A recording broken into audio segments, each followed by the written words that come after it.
안녕하세요. 하나님의 말씀을 배달합니다. 요기요큐의 김민호 목사입니다. 오늘 묵상할 본문은 히브리서 7장 23에서 28절까지의 말씀인데요. 제가 히브리서 7장 24에서 27절의 말씀을 봉독하고 오늘의 말씀을 함께 묵상하도록 하겠습니다. 예수는 영원히 계심으로 그 제사장 직분도 갈리지 아니하느니라. 그러므로 자기를 힘입어 하나님께 나아가는 자들을 온전히 구원하실 수 있으니 이는 그가 항상 살아계셔서 그들을 위하여 간구하심이라. 이러한 대제사장은 우리에게 합당하니 거룩하고 악이 없고 더러움이 없고 죄인에게서 떠나 계시고 하늘보다 높이 되시니라. 그는 저 대제사장들이 먼저 자기 죄를 위하고 다음에 백성의 죄를 위하여 날마다 제사 드리는 것과 같이 할 필요가 없으니 이는 그가 단번에 자기를 드려 이루셨음이라. 사복음서를 읽다 보면 예수님이 선포하는 복음과 유대교 지도자들이 지키고자 했던 율법 사이의 긴장을 발견하게 됩니다. 새 포도주는 새 부대에 넣어야 한다는 예수님의 말씀처럼 오랜 세월 율법주의에 물들어 있던 유대교 지도자들은 예수님을 통해 주어진 복음의 시대에 쉽게 적응하지 못했습니다. 그도 그럴 것이 우리가 이미 알고 있는 것처럼 율법과 복음은 구원과 행위라는 측면에서 전후관계가 반대입니다. 율법은 온전한 행위를 통해 하나님의 백성이 된다고 가르치는 반면 복음은 이미 예수님을 믿는 믿음으로 하나님의 백성이 되었기에 온전한 행위를 해야 한다고 가르칩니다. 쉽게 말하면 올바르게 살아야 구원받는다고 가르치는 게 율법이라면 구원받았으니 올바르게 살자라고 가르치는 것이 복음인 셈입니다. 그렇기에 율법과 복음은 마치 정반대인 것처럼 보입니다.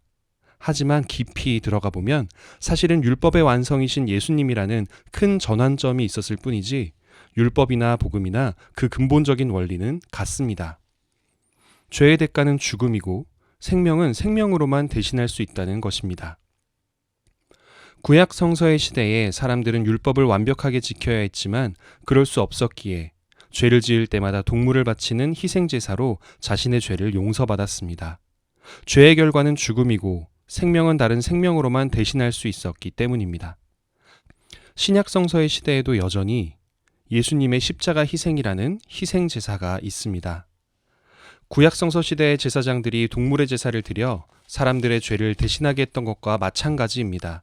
신약 성서 시대에도 우리의 대제사장이신 예수님께서 자기 자신을 희생제물로 바쳐서 우리의 죄를 대신하신 것입니다. 차이점은 오늘의 본문에 나온 것과 같습니다. 구약시대 제사장들은 참 위대한 직분을 수행했지만 그 역시 죄가 있는 한낱 사람에 불과했습니다. 따라서 많은 제사를 드리기 위해 많은 제사장들이 필요했고 또 제사장은 사람이라 언젠가는 죽을 수밖에 없기 때문에 새로운 제사장들이 계속해서 생겨나고 사라졌습니다.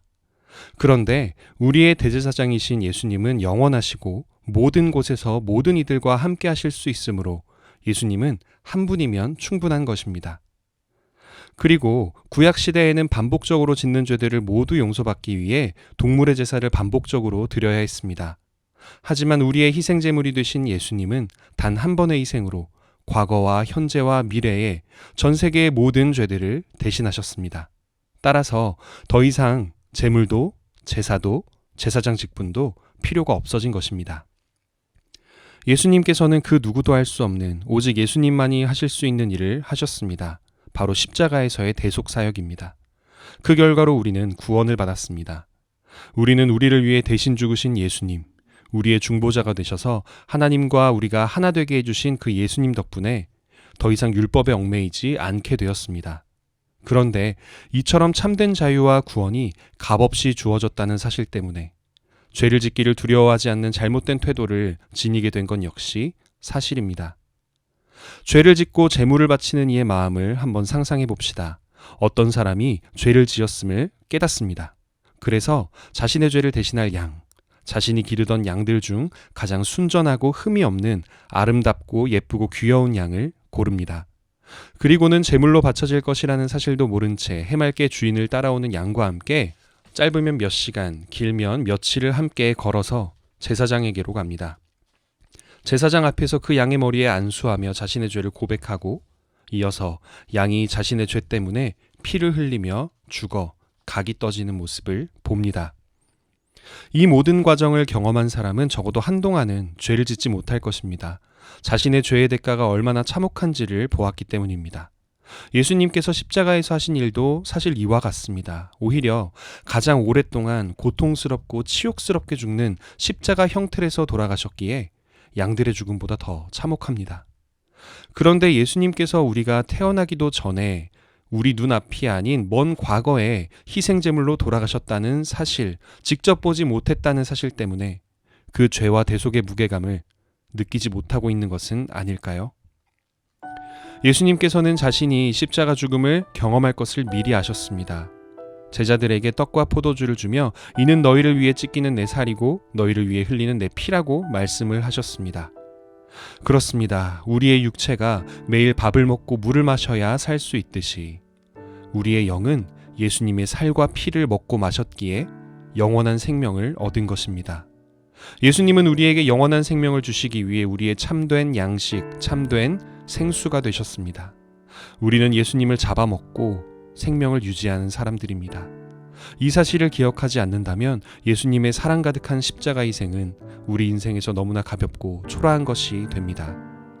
우리에게 잡아먹히신 예수님을 떠올리며 살아갑시다. 우리를 위해 고통받으시고 버림받으신 예수님을 내 눈앞에 그리듯 떠올릴 때에야 우리는 우리가 짓는 죄의 대가가 얼마나 무거운 것이며 그것을 대신하신 예수님의 사랑이 얼마나 깊은 것인지를 올바르게 느낄 수 있습니다. 오늘의 말씀을 우리 삶에 이렇게 적용하기를 원합니다. 첫 번째, 내가 습관적으로 짓는 죄의 무거움을 떠올리며 올바른 삶을 살기 위해 노력합시다. 두 번째, 우리를 위해 영원한 대제사장이자 희생제물이 되신 예수님께 감사하는 기도를 드립시다.